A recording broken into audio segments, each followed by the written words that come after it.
எல்லாரும் நம்ம அமர்ந்து கொள்ளலாம். கர்த்தர் தாமே நம்மளை விசேஷ விதமா இந்த 5வது மாதத்துல இந்த முதல் தேதியை கர்த்தர் விசேஷமாய் கர்த்தர் நமக்கு மாற்றி கொடுத்திருக்கிறார். அல்லேலூயா, அல்லேலூயா. பக்கத்துல கையை பிடிச்சு சொல்லுங்க, வந்திருக்கிற நீங்கள் பாக்கியவான்கள். அநேக பேர் இருந்தாலும் கர்த்தர் உங்களை நடத்தி கொண்டு வந்திருக்கிறார். இந்த 5வது மாதம் சொல்லுங்க, நீங்க நினைக்காத காரியங்களை பெற்றுக்கொள்கிற ஒரு மாதமாய் இருக்கிறது. கர்த்தர் உங்களை அதிசயங்களை காணப்பட செய்வார்.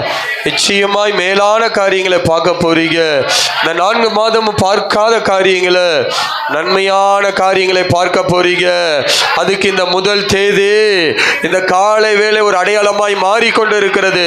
சொல்லுங்க, இவ்வளவு நேரம் அவர் ஆராதித்து துதிச்சு ஜெபிச்சீங்க. இதனுடைய ஆசீர்வாதம் மேலானதாய் இருக்கிறது. நிச்சயமாய் ஒரு நிறைவு இருக்கும். குறைவுகள் எல்லாம் மாறி போனதுன்னு சொல்லி நல்ல கைகளை தட்டி கர்த்தருடைய நாமத்தை அப்படியே மகிமைப்படுத்த பார்க்கலாம். கர்த்தர் நல்லவராய் இருக்கிறார். அல்லேலூயா. ஒரு விசேஷமான கூடுகையை கர்த்தர் நமக்கு இதனால ஏற்படுத்தி கொடுத்திருக்கிறார். வேதம் சொல்கிறது, அழைக்கப்பட்டவர்கள் அநேகர். திருச்சபைக்கு எப்படி சொல்றதுன்னா, அழைக்கப்படுகிற அநேகர், வந்திருக்கிறவர்கள் சிலர் தான். ஆனால் அந்த சிலர் மூலியமாக தான் அந்த எழுப்புதலை கர்த்தர் கொண்டு வருவார். நீங்கள் நல்லா கவனிங்க, சபைக்குள்ளே இருக்கிற எல்லாருனாலும் எழுப்புதல் வருமானம் வராது. யார் ஒருவர் ஜபத்துக்கோ முக்கியமான கூடுகைக்கோ அர்ப்பணிப்போடு வருகிறார்களோ அவர்கள் தான் எழுப்புதலுக்கு அடையாளமானவர்கள். அல்லேலூயா, அல்லேலூயா. அது எவ்வளோ எல்லா திருச்சபைக்கும் பொருந்தும், எல்லா திருச்சபைக்குமே அது பொருந்தும். ஆனால் வந்திருக்கிற நீங்கள் உங்கள் மூலியமாய் கர்த்தர் மகிமையான காரியங்களை கர்த்தர் செய்வார். நான் ஒரு 5 நிமிடம் மாத்திரம் எடுத்துக்கொள்கிறேன். அவர் மத்தியில் வந்திருக்கிற விசேஷமான ஊழியருடைய கருத்தில் ஒப்பு கொடுக்கிறேன். கர்த்தர் இந்த மாதம் நம்ம கொடுத்த வாக்கு தத்தத்தை மாத்திரம் வாசித்துட்டு நம்ம கடந்து செல்ல போகிறோம். எடுத்து வாசிக்கலாம். லூக்கா 6ஆம் அதிகாரம் 38ஆம் வசனத்தை சத்தமாக வாசிங்க பார்க்கலாம். லூக்கா 6:38. யாரோ ஒருவர் சத்தமாக வாசி. கொடுங்கள், அப்பொழுது உங்களுக்கு கொடுக்கப்படும். அமுக்கி குலுக்கி சரிந்து விழும்படி நன்றாய் அளந்து உங்கள் மடியிலே போடுவார்கள். நீங்கள் எந்த அளவினாலே அளக்கிறீர்களோ அந்த அளவினாலே உங்களுக்கு அளக்கப்படும் என்றார். நல்ல கைகளை தட்டி கர்த்தருடைய நாமத்தை அப்படியே மகிமைப்படுத்துங்க பார்க்கல. கர்த்தர் நல்லவராய் இருக்கிறார். அல்லேலூயா.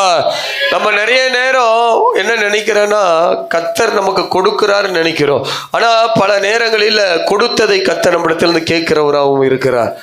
இதன் வருஷம் நமக்கு வாக்கு தத்தத்தை கொடுத்தாரு. ஆனால் இந்த நாளில் பார்த்தீங்கன்னா கொடுங்கள் என்று சொல்லுகிறார். அல்லேலூயா. இதை குறித்து நிறைய பேசலாம். முதலாவது சொல்கிறேன், உன் இருதயத்தை கொடு, உன் நேரத்தை கொடு, உன் பலத்தை கொடு, அவன் ஆவியை கொடு, உன் ஆத்மாவை கொடு, உன் அன்பை கொடு, மன்னிப்பை கொடு. நிறைய இதை குறித்து நம்ம நிறைய பேசலாம். அடுத்தது நமக்கு வருகிற பணங்களை என்னென்னு அவருக்கு கொடுக்க வேண்டியதை கொடு. நிறைய சொல்கிறார். கொடு என்று கர்த்தர் கேட்கிறார். அல்லேலூயா. என்ன கேட்கிறாருங்க? கொடுங்கள். இது யார் சொன்னது அப்படின்னு பார்த்தீங்கன்னா, இயேசுவே தன் வாயினால இந்த வார்த்தையை கர்த்தர் சொல்லி இருக்கிறார். கொடுங்கள். அல்லேலூயா. என்னங்க கொடுங்கள் அப்படின்னா, நான் இந்த வசனத்தை எப்படி பார்க்கறேன்னா, நம்ம கொடுக்காதனால தான் அவர் கேட்கிறார். கொடுத்தா கேட்பாரா? சொல்லுங்க. கொடுத்தா நம்ப மாட்டாரு, கொடுத்தா கேட்க மாட்டாரு. கொடுக்காமல் இருக்கிறதுனால தான் கர்த்தர் இந்த மாதம் சொன்னாரு கொடுங்கள் அப்படின்னா. நிகழ்காலம். என்ன காலம்? சொல்லுங்க, என்ன காலம்? கொடுங்கள் என்பது நிகழ்காலம். என்ன காலம்? நல்லா சொல்லுங்க, நிகழ்காலம். அல்லேலூயா. அடுத்தது பார்த்தீங்கன்னா, கொடுக்கப்படும் என்று சொன்னால் வருங்காலம். என்ன காலம்? 2 காரியத்தினால அப்பா இந்த காலத்தில் நம்ம கொடுத்தாதான் வருங்காலத்தில் ஒரு அறுவடையை பார்க்க முடியும். நல்ல கைகளை தட்டி கர்த்தருடைய நாமத்தை அப்படியே மகிமைப்படுத்துங்க பார்க்கலாம். நல்ல நிகழ்காலத்தில் கொடுக்காம வருங்காலத்தில் அறுக்க முடியாது. அல்லேலூயா. நல்ல ஒரு விவசாயி நிகழ்காலத்தில் விதைச்சாதான் வருங்காலத்தில் அறுக்க முடியும். இதுதான் விவசாயம். இதான் என்னதுங்க? நிகழ்காலத்தில் விதைக்க மாட்டேன், வருங்காலத்தில் அறுக்கணும் அப்படின்னு பார்த்தா நடக்காது. என்ன பண்ணாதுங்க? நடக்காது. பக்கத்தில் கை பிடிச்சி சொல்லுங்க பார்க்கலாம். கொடுக்காம அறுக்க முடியாது. சொல்லுங்க, கொடுக்கிற காலம் இது. சொல்லுங்க, இந்த 5வது மாதம் கொடுக்கிற காலமாய் வைத்திருக்கிறாரு. சொல்லுங்க, நிகழ்காலத்தில் கொடுக்கும்போது வருங்காலத்தில் அறுவடை உண்டாகும். சொல்லுங்க, அறுவடை உண்டாகும். சொல்லுங்க, அமுக்கி குலுக்கி சரிந்து விழும்படி கர்த்தர் உங்க மடியில போடும்படியாக கர்த்தர் நிறைவாய் உங்களை நடத்த போகிறாரு. சொல்லுங்க, எந்த அளவினால் அளக்கப்படுகிறதோ அந்த அளவினால் உங்களுக்கு அளக்கப்படும் என்று கர்த்தரே சொல்லி இருக்கிறாரு. அதனால் கொடுக்கிற இந்த காலத்துல முழுமையாய் கொடுப்போம். கர்த்தர் பெரிய அறுவடையை கொடுப்பான்னு சொல்லி நல்ல கைகளை தட்டி கர்த்தருடைய நாமத்தை அப்படியே மகிமைப்படுத்துவோம். கர்த்தர் நல்லவராய் இருக்கிறார். அல்லேலூயா. நமக்கு வாக்குத்தத்தம் எப்போதுமே வேறு விதமாய் கொடுப்பார்.